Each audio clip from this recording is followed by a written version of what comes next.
திரௌபதி முர்முக்கு அவங்க பொறுப்பு கொடுத்தாங்க. அவங்களுக்கு பழங்குடி ஆதரவு கிடைக்கும்னு நம்பி கொடுத்தாங்க. ரெண்டாவது அவங்கள இதே மாதிரி அவமானப்படுத்தப்பட்டாங்க.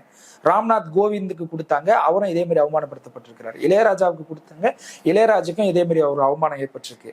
இப்ப இந்த அவமானங்கள்லாம் எதன் அடிப்படையில ஏற்படுது?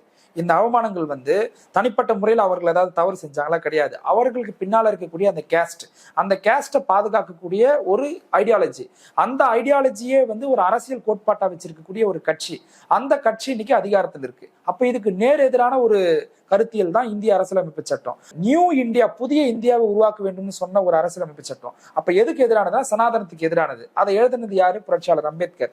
அந்த அம்பேத்கரும் மோடியும் ஈக்குவல் அப்படின்னு சொன்ன இந்த இளையராஜாவுக்கு தான் இப்ப இந்த பாதிப்பு ஏற்பட்டிருக்கு. இப்ப இந்த கான்செப்ட் நம்ம எப்படி அப்ரோச் பண்ணணும்னா, இளையராஜா இதுக்கு குரல் கொடுக்கிறாரா இல்லையாங்கிறது அவருடைய தனிப்பட்ட விருப்பம் சம்பந்தப்பட்டது. நான் ஒரு தீவிர இளையராஜா ரசிகன், நீங்களும் இளையராஜா ரசிகனா தான் இருப்பீங்கன்னு நான் நம்புறேன். இங்க இருக்கக்கூடியவர்கள் எல்லாருக்குமே இளையராஜா ஏதோ ஒரு இடத்துல ஒரு இசை மருந்து நம்மளுக்கு கொடுத்திருக்கிறார். நம்மளுடைய வேதனைக்கு, நம்மளுடைய ஆறுதலுக்கு அவர் ஒரு மிகப்பெரிய ஒரு பலமா இருந்திருக்கிறார். அதுல மாற்று கருத்தே கிடையாது. இசைஞானி இளையராஜான்றதுதான் நம்மளுடைய பெருமை.